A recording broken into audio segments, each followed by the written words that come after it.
கோவை அரசு மருத்துவமனை காத்திருப்போர் கூடம் அமைப்பதற்கான பூமி பூஜை கலந்து கொண்டு துவக்கி வைத்ததற்கு சட்டமன்ற உறுப்பினரும் பாஜக தேசிய மகளிர் அணி தலைவருமான வானதி சீனிவாசன். கோவை அரசு மருத்துவமனை வளாகத்தில் சட்டமன்ற உறுப்பினர் மேம்பாட்டு நிதியிலிருந்து காத்திருப்போர் கூடம் அமைப்பதற்கான பூமி பூஜை நிகழ்ச்சி இன்று நடைபெற்றது.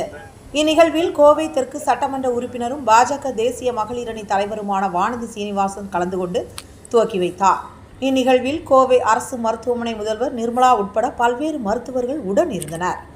இதைத் தொடர்ந்து செய்தியாளர்களுக்கு பேட்டியளித்த பாஜக தேசிய மகளிர் அணி தலைவி வானதி சீனிவாசன் எம்எல்ஏ கூறும்போது, கோவை அரசு மருத்துவமனையில் புதிய காத்திருப்போர் கூடம் சட்டமன்ற உறுப்பினர் மேம்பாட்டு நிதியில் கட்டும் பணிகள் பூமி பூஜையுடன் துவங்கியுள்ளது. மேலும் கோவை அரசு மருத்துவமனை வளாகத்தில் 5 இடங்கள் சுத்திகரிக்கப்பட்ட குடிநீர் வசதி அமைக்கவும் பணிகள் துவங்கப்பட்டு உள்ளது. கோவை அரசு மருத்துவமனை என்பது கோவை மாவட்டம் மட்டுமின்றி அருகில் உள்ள மாவட்டங்களிலிருந்து சிறப்பு சிகிச்சைகளுக்காக பெருமளவு மக்கள் வந்து செல்கின்றனர். இங்கு மக்கள் காத்திருப்பதற்கான இடவசதி முக்கியமானதாக உள்ளது.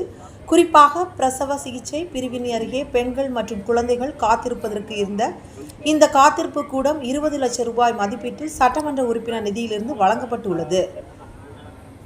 ஜெய்கா நிதியுதவியோடு இங்கு புதிதாக கட்டப்பட்டுள்ள கட்டிடத்தில் கழிவுநீர் சுத்திகரிப்பு அமைப்பு இன்னும் முழுமையாக செயல்படவில்லை. இதை முதல்வர் காணொலி காட்சி வாயிலாக திறந்து வைத்தார்.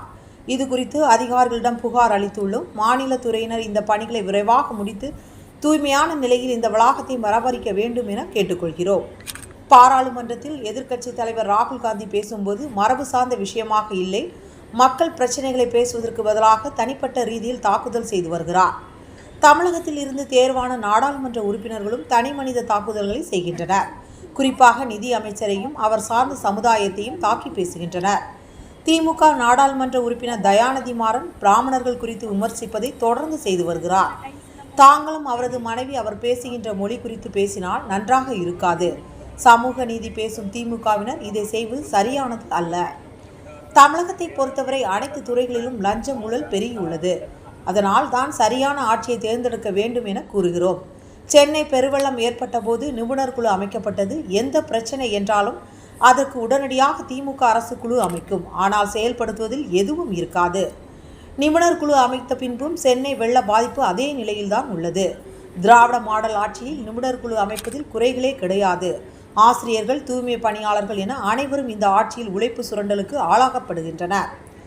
ஜாதிவாரி கணக்கெடுப்பினை மாநிலங்களே மேற்கொள்ளலாம். இதற்கு எந்த தடையும் இல்லை. ஒரு மாநிலத்தில் பெரும்பான்மையாக உள்ள சமுதாயம் மற்றொரு மாநிலத்தில் குறைவாக இருக்கும். எனவே மாநில அரசு ஜாதிவாரி கணக்கெடுப்பை மேற்கொள்ளலாம். திமுக அரசுக்கு தைரியம் இல்லாததால் இதை செய்யாமல் உள்ளனர். இது குறித்து திரும்ப மத்திய அரசிடம் கேட்பது என்பது பொறுப்பை தட்டி கழிப்பது போன்றது.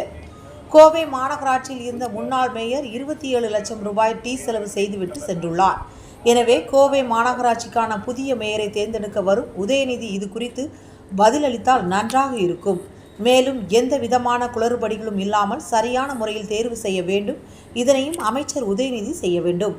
ரயில் விபத்துக்களை பொறுத்தவரை தொழில்நுட்பங்களை பயன்படுத்தி விபத்துக்களை குறைக்க அரசு பல்வேறு நடவடிக்கைகளை எடுத்து வருகிறது. தொழில்நுட்ப கோளாறு என்றாலும் மனித கோளாறு என்றாலும் அதை சரி செய்து மக்களை காப்பது அரசு கடமையாகும். அதை மத்திய அரசு செய்து வருகிறது என தெரிவித்தார்.